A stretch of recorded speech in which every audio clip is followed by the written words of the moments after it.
bienvenidos a un nuevo programa. Es un gusto estar con ustedes nuevamente después de 15 días desde Radio Universitaria FM. ¿Cómo estás, Marco? Hola, muy bien Ingrid, muy buenas noches amigos para un nuevo programa del Club Cuántico.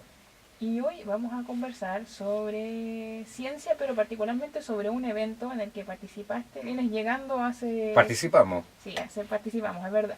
Hace muy poquitos días en Londres, en Ujú. London School of Economics, tuviste la oportunidad de presentarte ahí, exponer tu trabajo. Cuéntanos un poquito qué evento fue este y danos un poco el Sí, panorama esta es general. la versión número 18 de un congreso internacional que se realiza en Europa, que está auspiciada y promocionada por la Unión Europea, entiendo, de Filosofía de la Ciencia y el Reino Unido.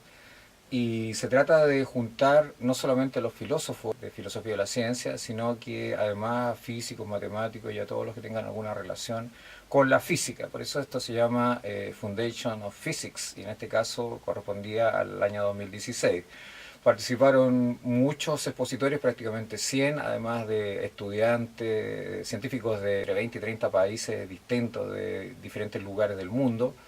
Se dieron cita en esta universidad londinense, que además tiene la característica de haber sido fundada por Bertrand Russell, queda muy cerca de la Russell Square, Ujú. y además tuvo entre sus profesores a Imre Lakatos y al mismo Karl Popper, que son muy conocidos en esta disciplina. Son referentes. Sí, son referentes mundiales respecto de lo que es la filosofía y la ciencia, y la idea es intercambiar un poquito opiniones y perspectivas desde las posiciones científicas, de las ciencias duras, de la matemática y de la física, y con los filósofos respecto de los temas en estas dos áreas científicas en general. Y se daban discusiones bien interesantes a propósito de lo mismo, porque había público súper variado. Sí, bueno, yo siempre he insistido que el conversar con un humanista es interesante porque uno le da una perspectiva, una visión diferente de las materias que uno mismo ve, y los cuestionamientos que ellos se hacen a veces son muy atingentes a nuestra propia actividad y a preguntas que nosotros mismos nos hacemos. Entonces es una manera de clarificar y además de hacer transversal la investigación y ponerla en un contexto lo más amplio posible. O sea, cuando uno hace ciencia, no solamente hace ciencia por los resultados objetivos y precisos en un tema específico, sino porque tiene además preguntas generales a las cuales quiere acceder a través de cuestiones que son particulares. Esto es un poquito lo que se vio en el Congreso, con temas muy variados, desde relatividad, electromagnetismo, mecánica cuántica en varias de sus expresiones. En el caso mío, mecánica estadística, hubo bastantes charlas o conferencias sobre mecánica estadística, sus implicancias desde el punto de vista clásico, desde el punto de vista cuántico, etcétera, y discusiones bastante acaloradas y bastante interesantes respecto a los temas que ahí se plantearon. Estas charlas fueron simultáneas, pero tuvimos oportunidad de ir a varias de ellas, a distintas sesiones. ¿Qué te pareció el tipo de temas que presentaron, el nivel de las exposiciones? Es que el nivel de la exposición es muy bueno, porque prácticamente toda la gente que expuso eran expertos en sus líneas temáticas. Entonces, ya fuera desde el punto de vista de la filosofía, desde el punto de vista de la matemática, o del punto de vista de la física, fueron temas muy atingentes. La mayoría de los investigadores que fueron y que eran científicos trataron de temas de su propio trabajo y resultados que ellos mismos han obtenido o que se han derivado de las observaciones o de los análisis teóricos que ellos han desarrollado. Entonces estamos hablando de una discusión que se plantea en los límites, en las fronteras mismas del desarrollo de la física en el siglo que estamos viviendo, el siglo XXI. Otro tema interesante es que también por las mismas características de la ciencia que aglutinaba este congreso, también hubo presentaciones de temas que están siendo de investigación contingente y otros que son de hace décadas. Y se han planteado que todavía permanecen abiertos y que son preguntas que uno espera responder en algún momento. O sea, que sabe que se van a responder y que había una evolución, pero que todavía tienen rasgos y tienen características y tienen vericuetos, si tú quieres, o esquinas que no han sido absolutamente aclaradas. Pero de todas maneras es claro que ha habido una evolución desde lo que era la física en el tiempo de Newton, obvia, evidente, y lo que es la física hoy día. O sea, hay diferentes perspectivas. O sea, se discutió hasta el problema de los multiuniversos de Tengemar, que es una cuestión muy actual, con la cual yo tengo muchas aprensiones, digamos, pero es un tema abierto y además es un tema científico, o sea, hay que discutirlo con altura de mira y mantener la mente abierta respecto de estas cuestiones. Me gustaría que nos contaras acerca de tu trabajo, de qué expusiste, de qué se trató, cuál es el título y también de dónde vienen estos resultados. Este es un trabajo que tú estabas realizando hace bastante tiempo ya. Cuéntanos un poco de Sí, eso. lo que pasa es que mi trabajo de los últimos 20 años, parece un poco excesivo, pero no es tanto, se relaciona con un tema específico que son sistemas de partículas que están sometidos a un régimen cuántico. O sea, son partículas, son microscópicas y se rigen por las leyes de la mecánica cuántica, eso es todo. Es una cantidad muy grande. Y específicamente un fenómeno que se llama la condensación bosónica, que tiene que ver con que cuando uno tiene esas partículas, los bosones encerrados en ciertos recintos espaciales y baja la temperatura, prácticamente una porción importante de ellos se asimila al estado de más baja energía en el sistema. O sea, en el caso de la mecánica cuántica, uno identifica las partículas con estados o con funciones de onda. Mi trabajo es más o menos eso, pero además expuesto en un contexto general tiene que ver con un tema que se llama las transiciones, el área de las transiciones de fase en mecánica estadística, sean cuánticas o sean clásicas, en donde hay un aspecto fundamental que es lo que se denomina el límite termodinámico, que ha producido el último tiempo mucha controversia. No sé si desde el punto de vista de los científicos, pero sí desde el punto de vista de la visión que han tenido algunos filósofos de la ciencia respecto del asunto.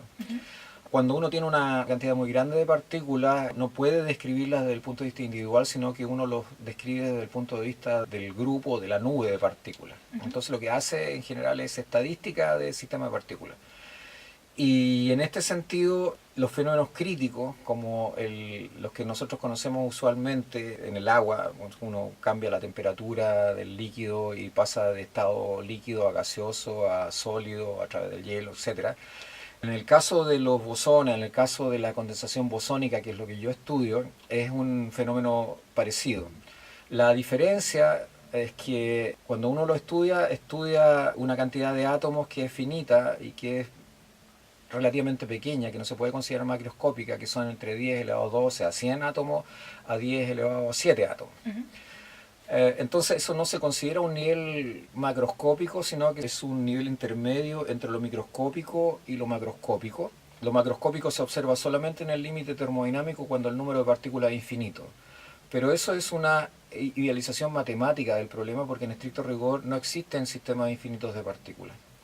Entonces las transiciones de fase, de pasar del agua al sólido o del sólido al agua y al líquido y al gaseoso, implica que las funciones termodinámicas tienen ciertas características en ese límite, que tienen discontinuidades o tienen, también se dice desde el punto de vista matemático, singularidades.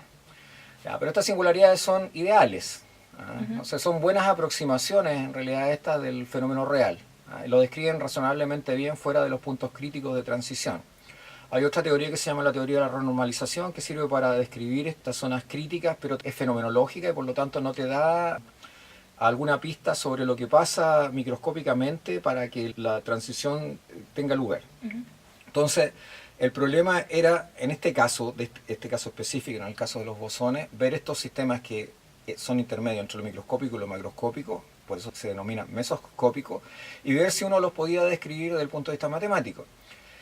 El trabajo que yo hago es argumentar matemáticamente y en relación a los experimentos que se han realizado hasta ahora, que en realidad el límite termodinámico es un buen sistema de aproximación de los fenómenos críticos, en especial el de la condensación bosónica, en el límite termodinámico cuando uno está lejos de los puntos críticos.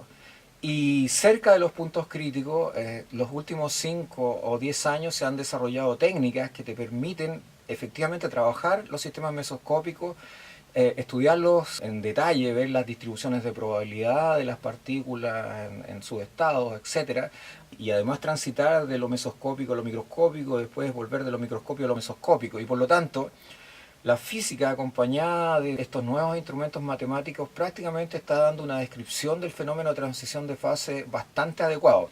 Estoy hablando solamente de este problema específico, de la condensación bosónica, pero esto abre además perspectivas para estudiar otros problemas críticos haciendo uso de estas mismas herramientas que yo te estoy mencionando.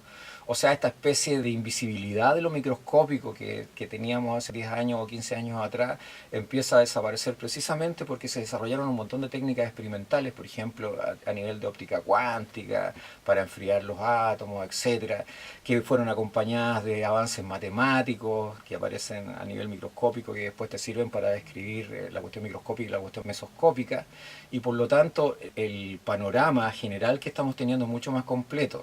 Entonces, en lugar de abandonar, por ejemplo, el límite termodinámico, lo que hemos hecho es juntar un montón de disciplinas y un montón de approach al problema que permiten tener una visión más compacta y más entera y una información más adecuada respecto de lo que pasa. Porque lo que le importa a uno en los límites son lo que se llaman fluctuaciones cuánticas. ¿Ya? O sea, cómo fluctúan ciertos parámetros que uno observa en el problema desde el punto de vista matemático. Y las nuevas técnicas te permiten hacer eso bastante bien. Y por lo tanto, este misterio que se mantuvo oculto durante tanto tiempo y que muchos criticaron ya empieza a desvanecerse y empezamos a tener una visión mucho más clara de lo que son las transiciones de fase, a pesar de que mantenemos este concepto ideal del límite termodinámico, estos sistemas de infinitas partículas que nos dan bastante información, bastante razonable respecto de lo que es la realidad en sí. Parte de lo que expusiste tú también forma parte de los resultados que obtuviste gracias a tu participación en un proyecto en red, un anillo en red. Sí, ¿cierto? eso fue un anillo con la Universidad Católica de un anillo CONICET. un anillo de CONICET con la Universidad Católica de Santiago, la Universidad de Santiago, la Universidad de Valparaíso y me parece que la Universidad de Concepción y la Universidad de La Serena, que duró 3 años y algunos de los resultados más generales, por eso te digo, se pone en contacto más general, uno tiene resultados particulares respecto de temas específicos, pero esto yo creo que es para mí, por lo menos desde el punto de vista como matemático, lo más importante, o sea, las conclusiones generales que uno obtiene de los resultados particulares. No olvidemos que era un congreso de filosofía, Es de filosofía de la ciencia, por lo tanto, ese era el enfoque. y lo que el objeto final, ahora pero me gusta tanto decir esto, el producto final debiese ser un libro que debería aparecer a fines de este año o durante el primer semestre del próximo año y que tiene que ver precisamente, va a estar en inglés y en castellano, que es precisamente un nuevo approach a las transiciones de fase en sistemas de partículas cuánticas, en general, no en particular, con rigor matemático, con rigor físico, pero tratando de llegar al público general también. O sea, no va a ser solamente para especialistas, sino para que, por ejemplo, los alumnos de matemática, los alumnos de física puedan acceder a conocimientos de punta personas que están empezando y para ser personas que están empezando a trabajar en el tema. Y además que tenga una cobertura mayor en términos de público, porque nosotros solemos, cuando publicamos libros en Chile, los solemos publicar en español, y yo creo que, bueno, el inglés, le gusta a uno o no, es el latín antiguo. Claro. Es la lengua a través de la cual nos entendemos, los artículos están en inglés y nos permite comunicarnos en cualquier parte del mundo, como en el caso de Inglaterra.